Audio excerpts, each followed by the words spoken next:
Let's talk about autonomy.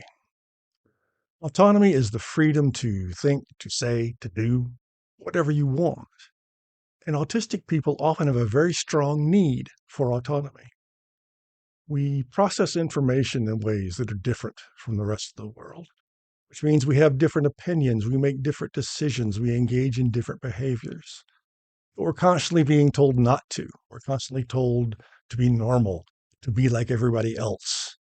So we seek out opportunities to do things the way that we want to do things in a way that make us comfortable. This desire for autonomy can show up in a lot of different ways.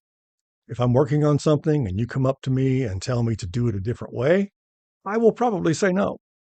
Even if your way is a little faster, a little better, a little easier, doesn't matter.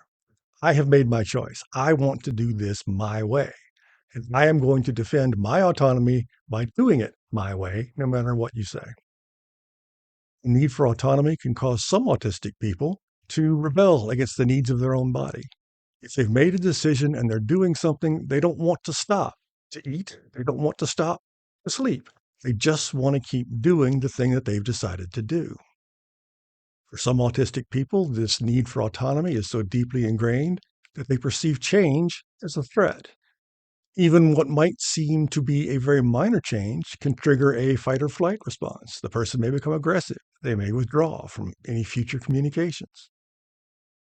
The desire for autonomy often creates what's called demand avoidance, which is a common characteristic in autistic people. Basically, the autistic person doesn't do what the rest of the world expects them to do. It's important to remember that when I say demand, I'm not necessarily talking about someone giving orders.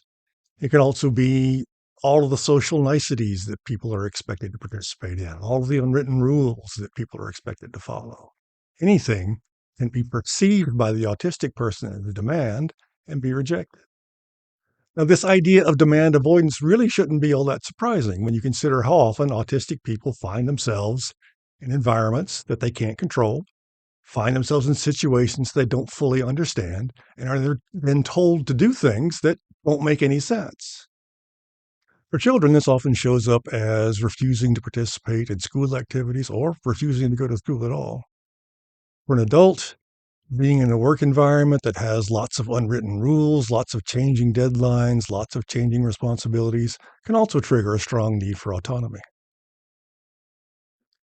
For autistic people, our need for autonomy can create conflicts. But it's important to remember that we aren't doing this because we're lazy or defiant or we just want to be difficult.